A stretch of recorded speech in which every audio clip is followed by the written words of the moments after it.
Bismillahir Rahmanir Rahim. Assalamu alaikum wa rahmatullahi wa barakatuh. Peace be with you. During the last session, we talked about the childhood of the Prophet ﷺ. And remember what we said, referring to Surah Al-Duha, when it was said, Alam yajidka yatiman fa'awa wa wajadaka dalan fahada. When he found you, you were poor, so he gave you refuge, and you were wandering, and he guided you. And then saying, فَأَمَّا الْيَتِيمَ فَلَا تَقْهَرْ, meaning, so the orphan do not oppress. Meaning that because you went through this experience, you have to remember your past and to come back to it and to take advantage of what happened to you. And that's something which is important that we have to stress, because in the life of the Prophet ﷺ, before he was even the messenger, peace be upon him, he went through experiences that he had to understand in order to take advantage. And there are two teachings that we talked about. The first is, because you were poor, don't forget the poor. Come back to your origin, come back to your past, because you have the knowledge of what they are experiencing. So the knowledge that you have of the people should help you to deal with the people.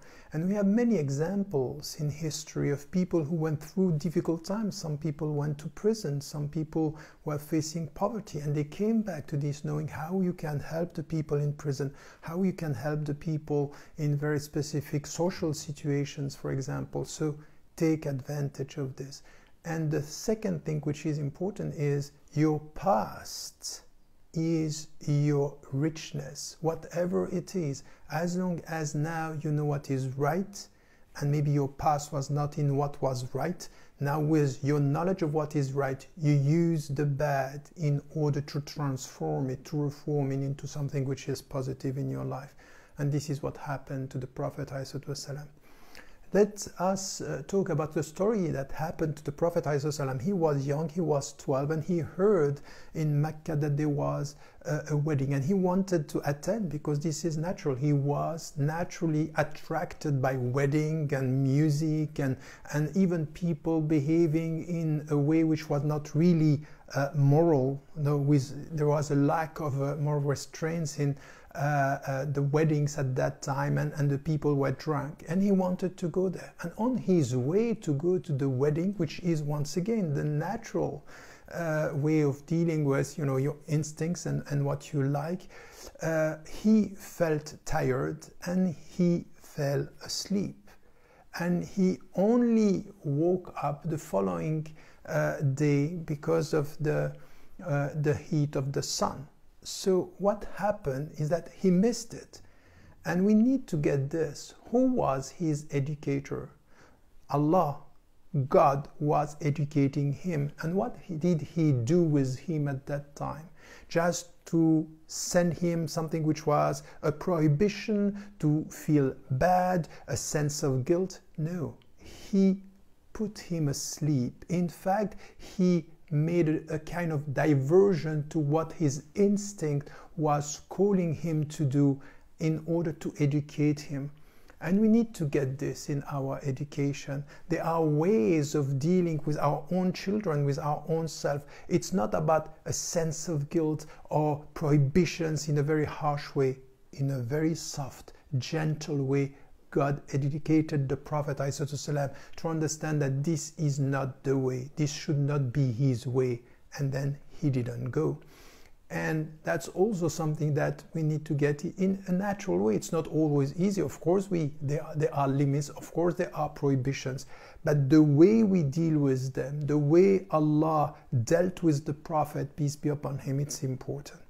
Now, when he was 12, he was with his uncle Abu Talib, and Abu Talib was facing a very difficult time financially, commercially. He didn't have enough money, so he took his own nephew, the Prophet ﷺ, and he was starting at that time, he was 12, to earn his own living, and they went to Syria.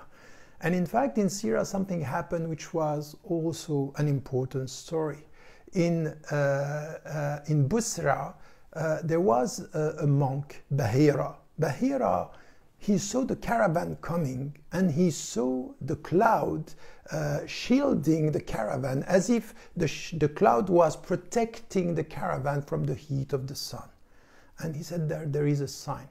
We need to know that at that time, during the time of the Prophet, ﷺ, the people, the Hunafa that we talked about, were expecting a prophet to come, and they were expecting and looking at signs. They even had dreams about it. So he saw the caravan coming, and he said, there is something with this caravan that I have to check. So he invited the people from the caravan, and he was looking at the people, observing them, and he saw Muhammad, and he came to him and asked him some questions about his life, about his dreams, and he asked him, can I look at your bag?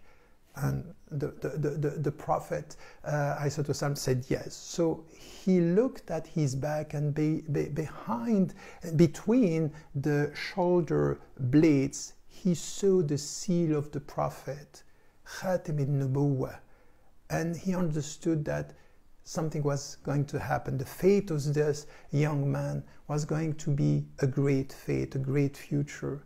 And he said to Abu Talib, be careful with him. You have to protect him, because he might be the messenger. And you should know that all the messengers who came were always attacked. So look after him. Look after him and protect him. And from the very beginning, he was 12. And we need to get this as something which is part of every, all the messengers who came, the prophets who came. In fact, they came with what? With a message of peace, with a message of justice, with a message of dignity.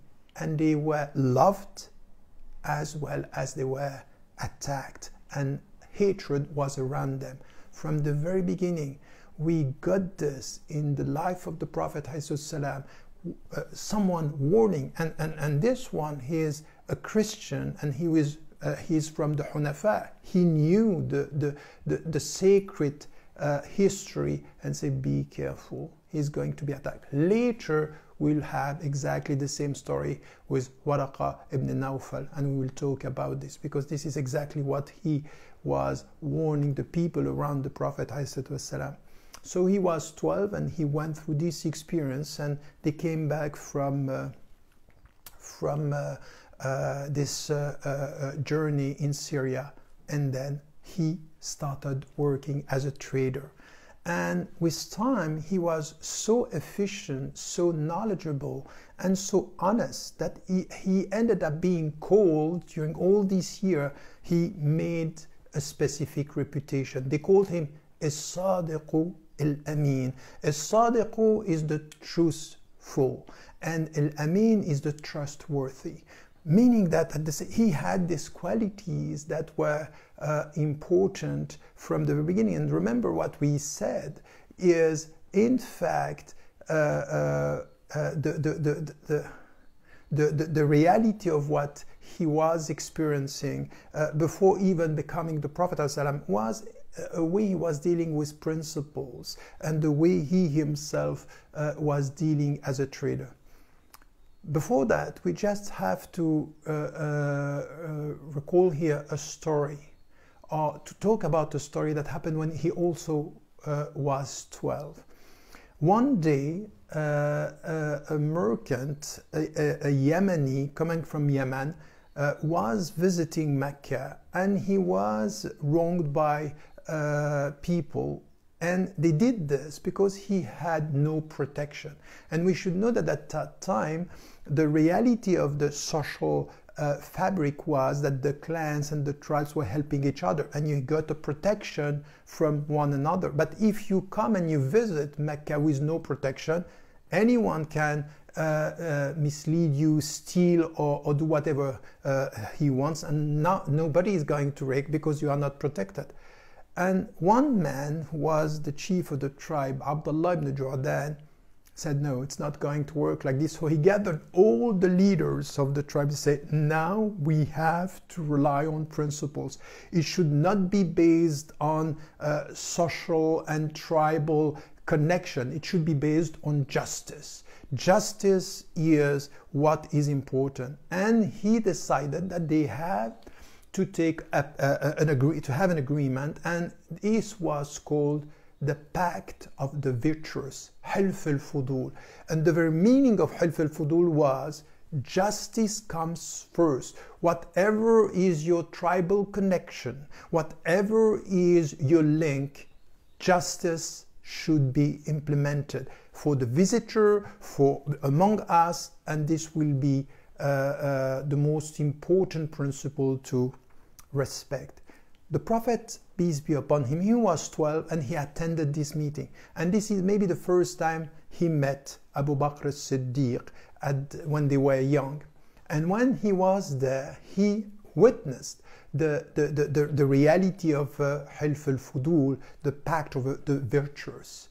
Later, many years later, when he was the messenger, والسلام, he remembered this story and he said, I attended this meeting and I would never go against what I witnessed and the principles of this agreement, even if I was to be given a herd of red camels. Meaning that this was a very important meeting. And from this we can at least draw three main teachings. The first one is that when he received the revelation, the Islamic principles, he came with, he got the principles coming from Allah as the last message. But what we find in this message is all about justice. So the justice that was implemented before Islam by people who were polytheists, not Muslims, from other traditions, and even not Christians and Jews, the principle of justice outside Islam is the same within Islam. It's not justice for us and justice, and we don't take the principle of justice from other traditions. That's not the point. The Prophet ﷺ acknowledged that this principle of justice, which was implemented before his revelation, before his mission, should be respected. The second thing which is important is we need to get this as something which is part of our understanding, because many of our sisters and brothers, they think, oh, Islam is a closed universe of reference. If it's Islamic, it's Islamic. If it's not coming from our tradition, we don't take it. That's the opposite. In fact, Islam is an open universe of principles. The principles, whatever is good, even coming from a mind that is a polytheistic mind or a polytheistic culture, you take it as long as it is good. So our tradition, the Islamic tradition, is an integrative tradition. It takes the good from wherever it comes and rejects the bad from wherever it comes, even from within the Muslim communities. That's an important element. And the third teaching here, which is also something that we need to get in our understanding, beyond the fact that it's an open universe of reference. In fact, it's the way for us to understand that we should combat, we should resist nationalism, a sense of a closed reference to ourselves. In fact, we belong to our principles. We don't belong to our nation. We don't even belong to our blood family or our religious community. If my brother in Islam or my brother from within my family is right, I support him. If he is wrong, I will resist him. Help your brother when he is right or wrong. How am I going to help my brother if he's wrong? Stop him from doing wrong. This is what the Prophet ﷺ said انصر أخاك ظالما أو مظلوما. So that's also something that we get from this story, which is important with حلف الفضول as something which is a teaching for us and a teaching for the future. Let us carry on the story here when the Prophet ﷺ was a trader and known as As-Sadiq al-Amin later. And then as he was a trader, at one point, a wealthy woman who was a widow, she married twice and she was at that time a widow, Khadija radiallahu anha, was wealthy and she was trading. And she heard about a trader, very efficient, very bright, and she wanted to test him. So she sent with him Maysara just to see, to test him and to see how it was going with him. Maysara came back and said, he is really bright and good, very honest, very bright. And Khadija saw him once and she sent a friend of her just to get a sense of who he was and if in fact he was ready for marriage. So Nufaisa went and asked him, he said, no, I can't afford marriage, I'm not rich, I don't have money. What about Khadija? I said, oh no, Khadija, this couldn't happen, she's very rich and it wouldn't be possible. I said, okay, let me see if she would be okay with it. In fact, he didn't know that, in fact, Nufaisa was sent by Khadija. And at the end, it happened, so everything was organized and they got married. There are teachings in this as well, because we are, you know, the Arab cultures are very often, it's the man to ask, it's not the woman. What happened here is the opposite. And we need also to get this. She was older than him, he was 25, and at that time she asked him if he was ready to get married, and he was. And they got married, and in this story we need to understand that the relationship was based on respect, was based on transparency, and was based on a dignified woman asking in a dignified way a dignified man to get a dignified marriage, and it happened. Out of this they got 6 children. So the first child was Qasim, and the last one was Abdullah, the 2 boys who passed away before reaching the age of 2 years. In between they had Zainab and Ruqayya, Kulthum and Fatima. So these are the 6 children, and this is the way they were going together. At one point, Khadija offered Zayd, a slave, to Muhammad ﷺ. And we have to remember, slavery was not something that was implemented. It was already there in the Arab cultures, and with the Islamic message, in fact, what we understand is that we have to stop slavery. But he was a slave, and Zayd heard that his parents were still alive, so he sent poetry. This was the oral tradition, was to send from tribe to tribe messages. And his father and his uncle heard that he was in Mecca, so they decided to come and to see him.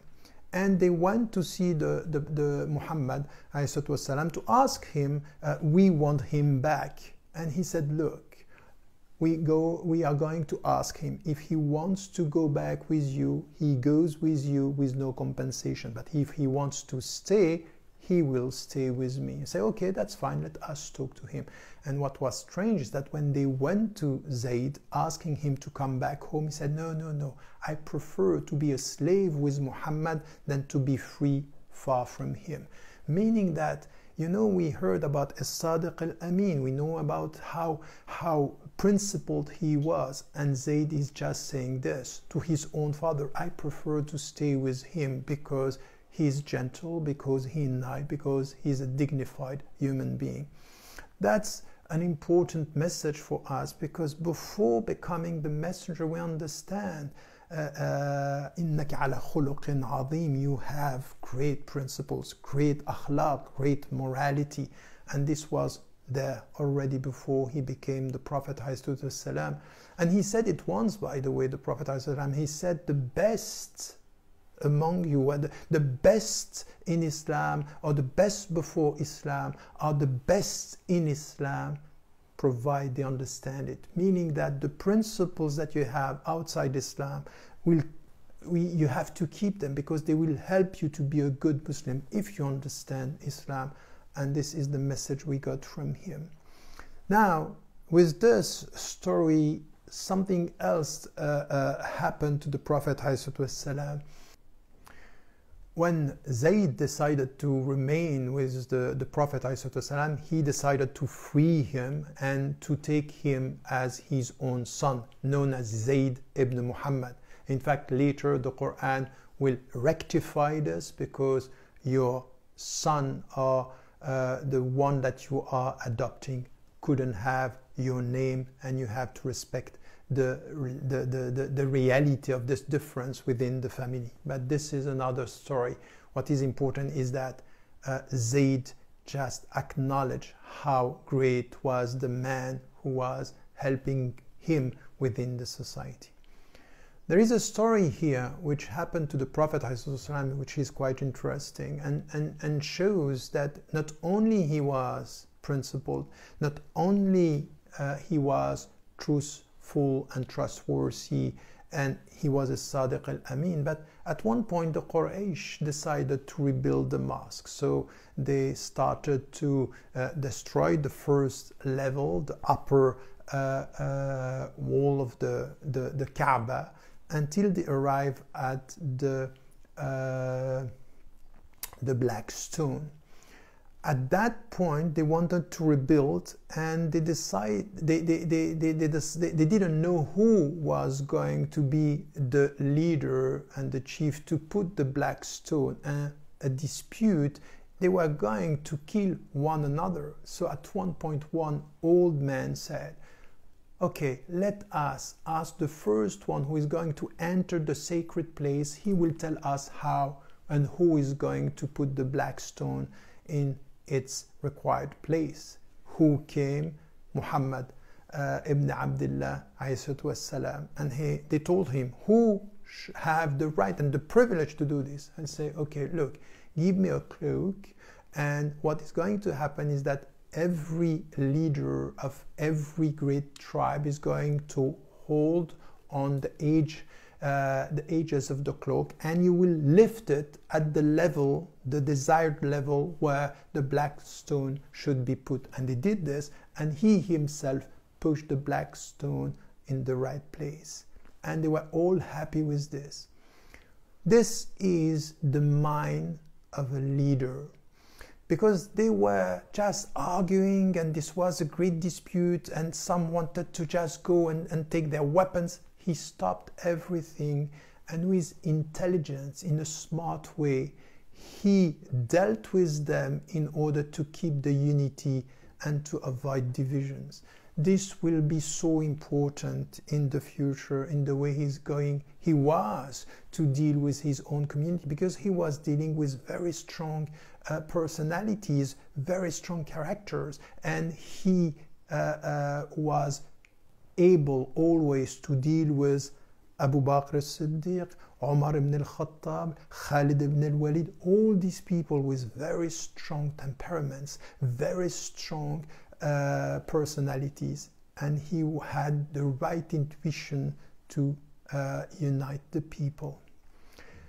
He went on like this, and he was respected to the point that all the people thought he was going to be the leader, to bring back the honor of Banu Hashim and to be the leader. Even his uncle wanted his two sons, Utbah and Utayba, to marry Ruqayya and Kulthum, because he was perceived and respected as someone who was going to be the leader.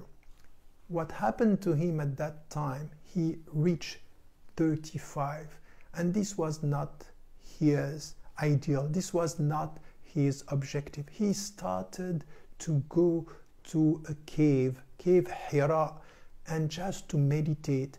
Every year during the months of Ramadan, he was to go for 1 month and just to be on his own in this solitude. And in fact, he never shared the worship, the idol worship. He never shared with them. He was unsatisfied with what the people were believing at that time. Far from the idol, far from the bad morality of his time, and looking for the truth. And this was what he did during 5 years, every year, 1 month, a retreat, seeking truth, seeking the meaning of life. And in this solitude, in this environment, and in this hill where the cave was, he was able to look at the environment and just to try to find a sign. One day, when he was 40, he was going to cave Hira and he heard a voice. Assalamu alayka ya Rasulallah. Peace be upon you, O Messenger of God. This was the first time he heard this voice. And this, in fact, is the end of the first cycle of his life and the beginning of the second cycle of his life. He was 40 and he was to be the messenger of God for his own community, for humanity, and for eternity. And for us, we enter now into the life of the messenger, alayhi salatu wassalam. Don't forget to tell the people you love that you love them. Life is fragile. Assalamu alaikum wa rahmatullahi wa barakatuh.